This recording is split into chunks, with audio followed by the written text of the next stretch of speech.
반갑습니다. 논문 쓰는 남자 논스남입니다. 오늘 알아볼 분석은 1986년 바론과 케니가 제시한 매개 변수 회귀 분석입니다. 이 방법은 총 3단계의 위계적 회귀 분석을 통해서 매개 효과를 검증을 하는데, 제가 좀 더 쉬운 이해를 위해서 모형으로 알려드릴게요. 자, 먼저 위계적 회귀 분석을 하기 위해서는 이 독립 변수와 매개 변수, 그리고 종속 변수 모두 양적인 변수여야 합니다. 그리고 제가 단계마다 설명과 분석을 함께 할 거니까 저와 함께 따라하면서 영상을 보면 좋을 것 같은데요. 자, SPSS 화면에 지금 데이터를 보면 여러분들이 보기 쉽게 독립변수, 매개변수, 종속변수라고 제가 변수명을 이렇게 아예 설정을 해놨어요. 그래서 본인 자료에서 독립변수에 해당하는 변수는 무엇인지, 그리고 매개변수는 또 어떤 변수인지, 종속은 또 어떤 건지 이렇게 정리를 좀 이렇게 딱딱딱 한 후에 저와 함께 분석을 하는 것을 추천합니다. 자, 그러면은 시작할게요.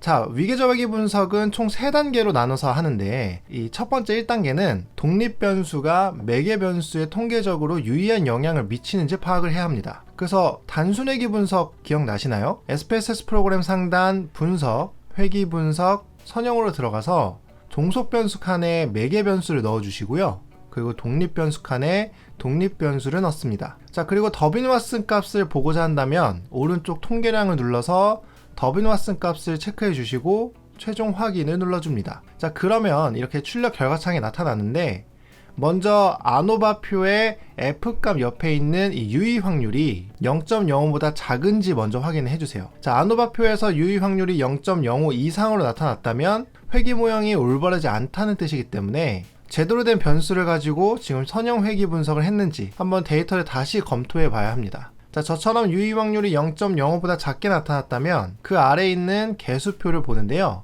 자, 개수표에서 독립 변수가 있는 칸의 가장 오른쪽 유의 확률 값을 확인합니다. 자, 만약 0.05 이상으로 나타났다면 우리가 보고자 한 1단계를 만족하지 않으므로 매개 변수 회귀 분석은 여기서 끝입니다. 저처럼 0.05 미만으로 나타나야 2단계로 넘어갈 수 있어요. 자, 그리고 2단계는 독립 변수가 종속 변수에 통계적으로 유의한 영향을 미치는지 파악하는 거고요.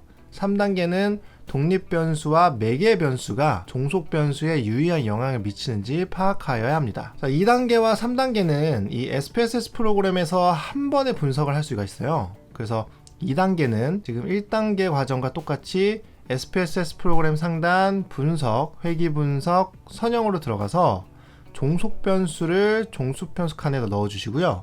그리고 독립 변수 칸에 독립 변수를 넣어줍니다. 자, 여기까지가 2단계를 파악하는 방법이고요. 자, 이 상태에서 독립 변수 칸 오른쪽 위에 있는 다음을 눌러주면 새로운 블록이 생기죠. 자, 여기에 매개 변수만 넣어주면 3단계를 볼 수 있습니다. 자, 방금 한 방법이 단계별 변수 투입 방식인데, 자, 이 부분에 대해서 제대로 알고 싶다면 오른쪽 상단에 있는 위계적 회귀 분석 링크를 클릭하시면 되시고요. 자, 3단계는 이 투입된 독립 변수가 2개로 되어 있는 지금 다중 회귀 분석을 한 거예요. 다중 회귀 분석에서는 다중 공선성을 꼭 파악을 해야 되잖아요. 그래서 오른쪽 통계량을 누른 후에 공선성 진단을 체크해 주시고 계속을 눌러줍니다. 자, 아래 방법은 입력 그대로 둔 상태에서 최종 확인을 누르면 출력 결과창에 2단계와 3단계 결과가 이렇게 한꺼번에 나타납니다. 자, 모형 1에 있는 값들이 2단계에 대한 결과값이고요. 모형 2에 있는 값이 3단계에 대한 결과값입니다. 자, 1단계와 마찬가지로 아노바표의 유의 확률부터 파악을 해주는데요. 2단계와 3단계에 대한 결과, 이 모형 1과 모형 2의 유의 확률이 모두 0.05 미만으로 나타났는지 파악합니다. 자, 둘 다 유의 확률이 0.05 미만으로 나타났다면 지금 2단계, 3단계 모두 회귀 모형이 적합한 거기 때문에 이제 아래 개수표를 봐야 합니다. 자, 먼저 개수표에서 2단계 결과가 나타난 모형 1부터 보시죠. 자, 독립 변수가 쓰여 있는 맨 오른쪽 이 유의 확률을 보니까 저는 0.05 미만으로 나타났네요. 만약 0.05 이상으로 나타났다면 3단계까지 볼 필요 없이, 이 모형 2까지 볼 필요 없이 매개 변수 회귀 분석에 대한 검증은 종료됩니다. 매개가 없는 거예요.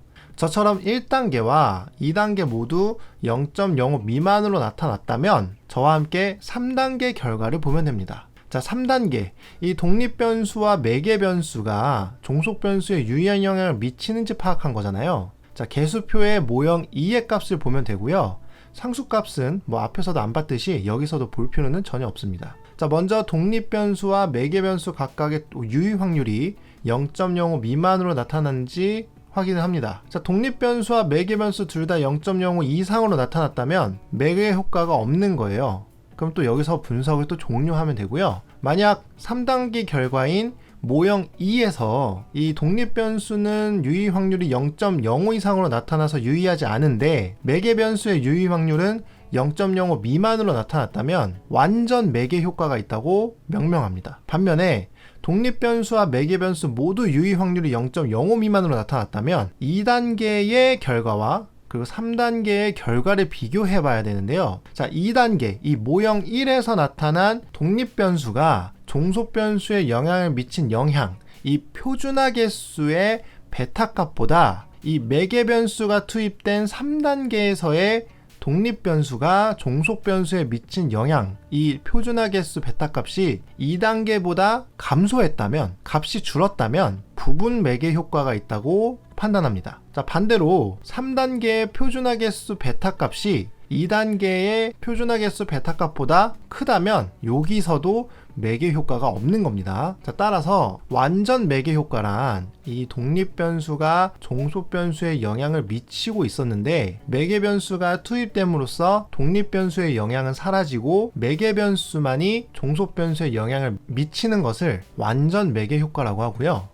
부분 매개 효과란 독립변수가 종속변수에 영향을 미치고 있는데 매개변수의 투입으로 인해서 독립변수의 영향력은 줄어들고 동시에 매개변수도 종속변수에 영향을 미치는 것을 부분 매개 효과라고 합니다. 자, 정리를 해보면 이 바론과 케니가 이 제시한 매개 효과 검증 방법은 총 3단계로 이루어지며 1단계는 독립변수는 매개변수에 통계적으로 유의해야 하고 2단계는 독립변수는 종속변수에 통계적으로 유의해야 합니다.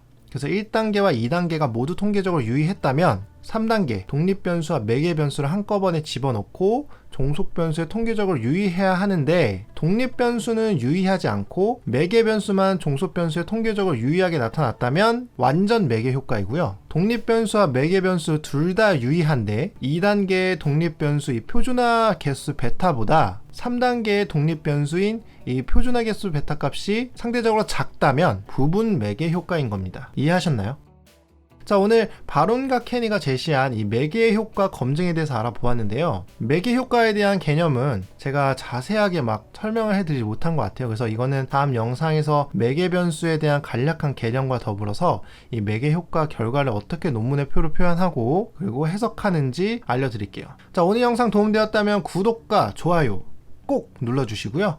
알림 설정까지 해주시면 너무나 감사하겠습니다. 감사합니다.